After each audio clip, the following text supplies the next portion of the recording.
I know you. It's Ben Ferguson. Man, it's been so long. Thank you for watching my dreadful reruns.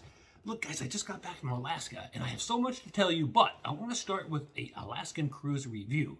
I got back about 3 days ago, and I want to tell you, all right, so if you're thinking about going to Alaska, or you know somebody that's thinking about going to Alaska, basically it's a 7-day cruise. And you can choose from basically 3 ships. One's the Holland America Eurodam, or Euroscam, which I'll get to in a minute, or the Carnival Cruise Line, or the Cunard, which is the Queen Mary 2, which I think is the one to go on next. Anyway, before I went, I decided I'm going to do my homework and I'm going to go on YouTube and find out all the different reviews. I found out that there's about 3 guys out, and that's all they do is they go on cruises and tell their reviews. And so I watched, God knows how many, maybe 4, 5, 6 different half-hour full-length reviews. One gentleman has literally thousands, if not millions, of followers. So I noticed that he was on the Holland America Euroscam, and he didn't have a very good time. But all of a sudden, 6 months later, he decided to go back and revisit, and all of a sudden, he had a wonderful time. Well, sounds to me like the cruise liner gave him 2 more weeks and told him to come back. Please redo it and see if he can, have a better shot at it, because so many people follow him and watch him. That's one thing you'll know with me. If you watch my stuff, no one's buying me. I don't pull punches. I don't mince words. I'm a straight shooter, and I'll tell you exactly what happened. So I decided to go with Eurodam, right? I decided to go with Holland America. Here's what happened. So first of all, I pack lightly. I pack 2 bags. I don't check bags because I have 0 patience. I can't wait for baggage claims. If the bag gets lost, trip's over. Anyway, I decided to get my bags. I flew up to Seattle. I got to Seattle, and Holland America has a thing to transfer for $28. They get you over on a bus, and the bus brings you right to the ship. Now, I'll be calling it a boat, but you know what I mean. It's a ship or boat, whatever the hell it is. Everybody says, it's a ship. It's a ship. A boat. Anyway, so I get there. I'm excited, right? Now, when you go on a ship, one of the main things that you have to decide is how much money you want to spend on the room. Inside passages. Now, I went by myself, and if you can go by yourself, do it. You probably won't be able to, but if you can, do it. Anyway, for various reasons. But anyway, I decided I'm going to Alaska, so I'm gonna want to have a balcony, right? This made sense for me to spend the money to get a balcony because Alaska, I want to see the polar bears and moose and all that stuff. But the inside passages, the inside rooms, I should say, I got a sneak peek as I was walking down the hallways, and they're not bad. So if go with what you want. If you have the money, anyway, you're going to start around $1,000, and it goes up to $6,000, right, for the Elton John suite, which he wasn't on it, but I didn't get that. I did the $2,000 balcony because I really was excited about Alaska. And you sit for a full day, and you sit on your balcony and watch the glaciers and the deers and the Eskimos and all that good stuff, right? So I spent the money. Anyway, so let's get to, I'm at the ship. I pull, the bus pulls up to the ship. I go walking on. I'm room number 6165. The gentleman that I called to buy the ticket, he said 6165. That's right up by the food. Everything's going to be perfect for you, Mr. Ferguson. You just help it. Bon voyage and all this good stuff. And I'm so excited. So I get up to 6165. I open the door. Boom! First impression. Man, this room's small. And I knew the ship was going to have small rooms because they all do. But this was really small. Now, maybe it looked smaller because it had a queen-size bed in it. And once they got that in there, everything kind of tightened up a little bit. But okay, I took a couple deep breaths. It wasn't bad. It had a queen-size bed, and I like a queen-size bed. And then on the other side, it had a little couch with a table and a little desk, and it had a nice, like, 29-inch TV on the wall. So it wasn't bad, and it had, a dresser with you put all your stuff in. But I was excited about this balcony, right? So I walk over, and I take the curtains, and I open the curtains, and I see a filthy, and I mean filthy, dirty, muddy wood floor, and the balcony had glass on it, but it had like ice cream or something melted all over it. It was just disgusting. It was nasty. It was, whoever was in charge of that, boom, should be let go. So that was a really bad first impression. So I'm looking at this nasty, filthy balcony, and right then I hear a knock, knock, knock, and a gentleman opens it. Hello, Mr. Ben. Now, not Mr. Ben and not Miss Ben. Miss Ben. And I was Miss Ben for the next 7 days. Thought it was kind of funny. I didn't mind it. I go, hi. He goes, Mr. Ben, do you have any more luggage for me? And I said, no, I don't have any more luggage. I'm your easiest guest here. I have brought my own luggage. You don't have to do anything for me except for maybe make my bed one time. You don't have to do it twice because normally they do it twice. You don't need twice. Oh, for the next 7 days, I take care of you, Mr. Ben. I do everything for you. And I said, that's really great. Is there any way we can start by cleaning up this balcony because it's filthy? Oh, yeah, look at that. He goes, oh, he said, the dirt from upstairs, they cleaned upstairs, and it dripped down on this one. And I said, yeah, I'm not really worried about how it happened. What I'm really more concerned with is getting it cleaned up, because it's 12 noon, and I have a whole day ahead of me, and I want to stay on the balcony. Can we do that for Mr. Ben? No, Mr. Ben, we clean tomorrow. Tomorrow? Why can't we do today? No, we clean tomorrow, Mr. Ben. Oh, listen, you call me if you need anything. Out he went. Not the best first impression. Strike one! Okay, so I decided to put my things away. I'm not going to let that kill the vibe. Well, it killed the vibe. I'm not going to let it ruin the trip. So I put my things away. I put my little clothes, my underwear, and my socks and everything. And I noticed I forgot my t-shirts. I don't know how I do that. I bring 3 things and I forget one of them, so now I have 2 things. I put my socks away, my underwear away. I put my things away in the bathroom, and you know, just do the adult thing, right? Put everything away nice and neat.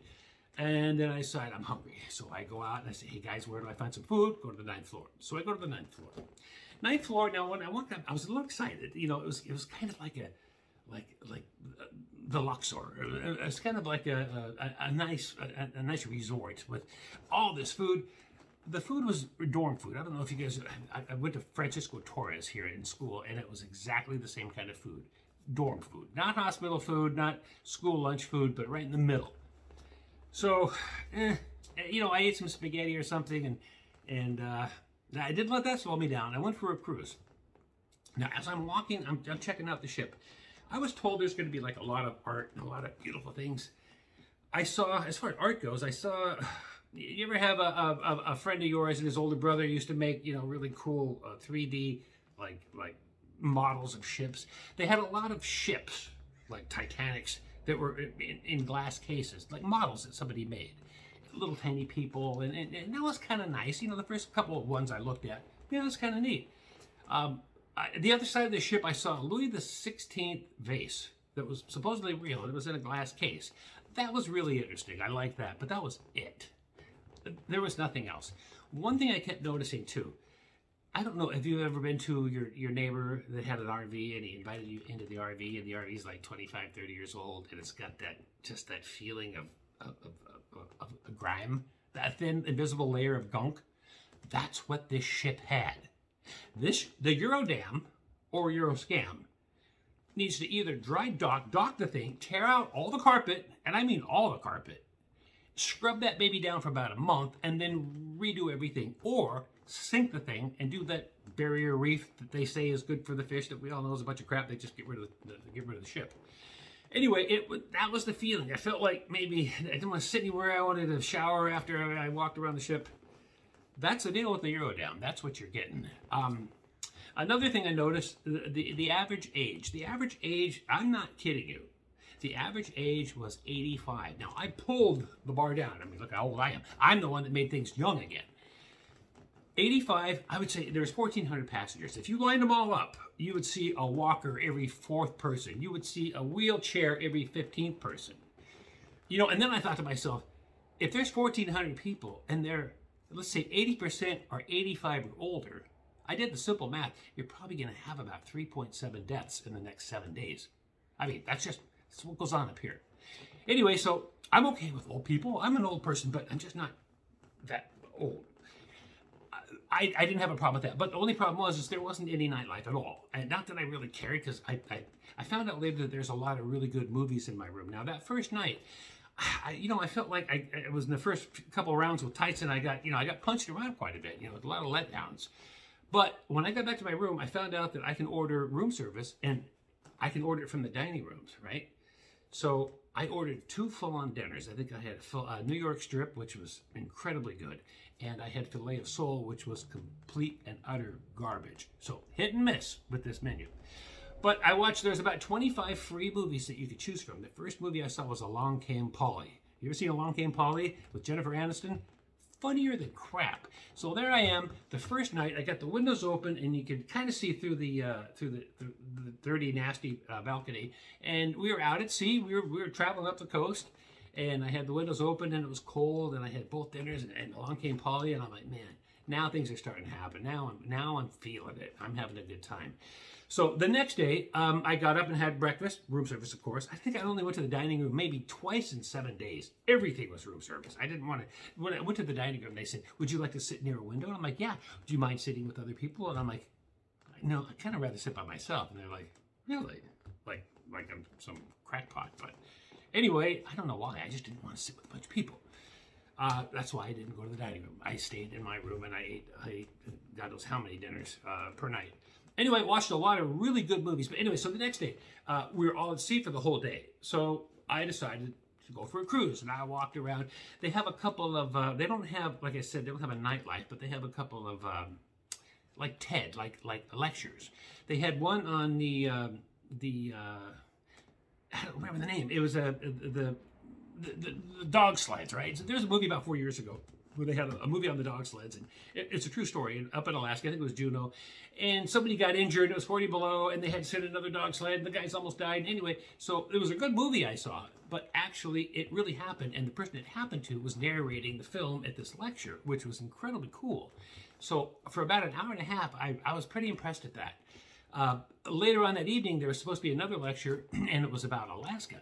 And so I thought, you know, I grew up in Seattle. When you grow up in Seattle and go to public schools, every single week you're going to watch a film on Alaska. That's what you're going to see. The whale skin stretched out, throwing the little kid in the middle. He sits in the middle and he flies up in the air, and everybody laughs. And they show the wooden glasses with the slit so the snow doesn't get in their eyes. I know my Alaskans because I grew up in Seattle. But this lady, probably for the first 40 minutes, she was an Eskimo lady. She was very well dressed, very well read, very, very intelligent. Was just hammering away on Whitey. I mean, just saying, you know, the white man did this and the white man did that. And after about 30 minutes, I knew if I got up and left, I was going to be making a stand because I was right in the middle. And it got to the point where I just didn't care. So anyway, I jammed. I didn't know how it ended, but I think I know how it ended because I've seen the movies. Anyway, I went back, watched a movie, and the next day we were in Juneau. Okay, so I woke up in Juneau, had a couple breakfasts. Now, Juneau was so much fun. They have all these excursions. Now, you can pay anywhere from $50 to $500. You can pay to go around with 30 people, and some guy with a megaphone takes you around town like a 7th grade field trip. Not into any of that. So I like to read and do everything the day before, find out about the town, and then I'm going to go check it out. So that's what I did. So as soon as I pulled into Juneau, there was a tram that goes almost straight up and down. I mean, it goes up, probably 500 yards straight up. $45, something like that. So I wanted to go on that. So I went up on that. Got to the very top, and I'm on top of a mountain. I'm in the woods. I see a trail. I'm like, man, it's starting to rain. I'm in Alaska. I'm on a trail. I mean, there could be bears. This is really neat. So it said, if you want, instead of taking the tram back down, if you would like, you can take this trail. It's about 2.5 miles down, and just be careful. Make sure you bring water. And I thought, I can do that. I'm Ben Ferguson, right? So I started to rain a little bit more. Then I get about a mile down, and I'm thinking, there literally could be a bear around the corner, and Ben Ferguson or not, I don't want to mess with the bear. So I decided to go back up the hill. So at least I got a mile down and a mile up. So it's about a 2-mile journey. I saw a bald eagle. It was in a cage. The guy, I talk about a shakedown. I walk up and I see a bald eagle, and probably 5 feet from him. He's in a cage, and he's looking pretty mad. He looks pissed off. And the guy is sitting there, and I said, what's wrong with the bird? He said, well, the bird's been shot. That's why he's looking like that. I'm like, okay, all right, I'm just asking. He goes, he's been shot. One of his eyes, it doesn't work anymore. And that beak, it's like plexiglass. We had to rebuild the beak. And I'm like, geez. I'm like, I kind of did a flippant remark, and I said, well, are at least his wings real? And that guy, I had to get off the side of the mountain after I said that. He was looking at me like, you better go now. So anyway, I thought that was funny, but it wasn't. I jammed, I went to the bottom of the hill, and I thought, you know what, I need t-shirts. And then I found out, now listen to this. Now, most people go to Alaska, they want to see the moose, they want to see the whales, they want to see the grizzly bears. I found out that they have the world's smallest Costco in Juneau, Alaska. And when I found out, I'm one of Costco's biggest fans. I think Costco's like an adult Disneyland. I love Costco. I'd go to Costco in Phoenix, every city, Seattle. I've been to Costco in so many different cities. I don't know why, but I get there and they have all the exact same stuff and it's all put in the same, the same order. But it's like old friends. I don't know why I love it, but I love it. So I thought, you know what? I forgot my t-shirts. I'm going to go to Costco. So I went down to the bottom of the hill and I got an Uber and I said, take me to Costco. And he said, it's like $39 to get there. And I'm like, that's fine. I'm going to the world's smallest Costco. So it was worth every penny too. Now this is one of these adventures that you may not want to be able to go on if you're with somebody else. If you're single, you get to go to Costco. But I don't know if you'd be able to pull that off with your wife. Who knows? So when I get there, here's the story with the Costco. About 15, 20 years ago when Costco's were going everywhere, Alaska said, hey, come on up, Costco. Why don't you come here? You're everywhere else. And they said, well, you're up in Juneau, and we have to ship everything up there, and we have to stay at a certain price point, and it's not going to make any sense. And they're like, all right. So they get political with Costco, right? And they start throwing the race card out and all this crap. So Costco says, okay. Here's what we're going to do. We are going to go put a test market Costco, and we'll see how things go. And after about a year or two, if the numbers add up, we'll keep you there. If they don't add up, we're out of town. So they said, okay. So that's what Costco did. It's pretty smart. So the Costco is the size of a small Safeway. You could fit the Juneau Costco in the corner of the Santa Barbara Costco. I mean, that's how small it is. It's very interesting. You get there, and when you go to Costco, you see like 6, 7, 8 rows of carts on either side of the building. When we pulled up there, there was one half a row, and that was it. And I go walking in, and the man that checks your card, he was sitting in a swivel chair. Now we'll explain the importance to the swivel chair later. He checks my Costco ID and lets me in. I walk in, and I just get this. I mean, it's a good feeling, but it's a strange feeling. Everything's smaller. You know, the jewelry case is probably maybe 40 feet in a normal Costco. They had a jewelry store, but it was the size of like a lemonade stand. And there was only like 3 people shopping in the whole place. So now this is what came to mind. When I was a kid, I had a friend that had a younger sister that had a playhouse and a play market. You know what I mean? So she had all this play food and a play cash register, and that's what came to me. It's like, wait a minute, this is like from a ship. This is like from that movie with the dome over it. This is kind of weird, but it was cool because they had all the same stuff. Anyway, I went to get my t-shirts, and the other odd thing was when I went to the back of Costco, they had a row of meat just as if it was a normal sized Costco. I mean, they had it went on for days, all this meat. And I thought, who's going to buy this stuff, right? Because there's nobody here. And then I thought maybe the king crab legs would be like $8 because, we're 40 feet from the ocean. No, they were like $87 too. The whole thing was interesting, but I'm glad I went because I went to the world's smallest Costco, and it was fun. And I got to do something I really wanted to do. That's my claim to fame in Juneau. Anyway, got back to the ship. Now, here's what I did. I got back at about 3 o'clock, pretty worn out, right? I've been up to the top of the mountains. I've hiked. I've gone all over the place. I decided to go up to get some dorm food, and Lord knows what I ate, but I ate whatever I ate, and I went back and I went to sleep. Well, I woke up about an hour later with my head pounding, boom, boom, boom, boom.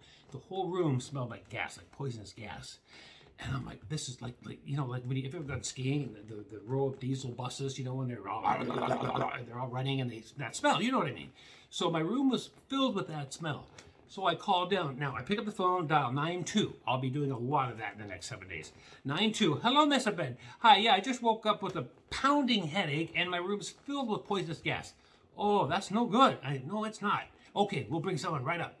So I hang up the phone, knock, knock, knock. In walks the gentleman. He's a little more serious. He's about 40 years old. He has a nice He has a nice white pleated shirt, nicely ironed, a couple of gold bars. And I'm all ready for him to say, oh, I don't smell anything. But I said, do you smell the poison? And he said, I could smell it when I got to your floor. Much less, I can smell it, much more in here. And I'm like, what are we going to do? And he said, well, do you want to switch rooms? And I thought, now I'm getting the Elton John room right now. I'm like, well, is it a nicer room? Oh, no, not a nicer room. Just different on the other side. And I'm like, I don't really want to move all my stuff over. He goes, why don't you just go over there for a few hours, right? And just lie down and watch some TV, and we're going to be pulling out of here pretty soon. So I'm like, all right, if that's what we can do, that's what we do. Strike one! Okay, so we got through that. A little upset. Came back to the room. The door was open. 5 o'clock. We've set sail. No more smell. Everything's fine. At about 7 o'clock that evening, I realized the toilet's not flushing. Well, it's not going down. So I hit it again, and it goes up to the top. You know that streak of fear that rips through you that just makes you want to go run and jump off the balcony?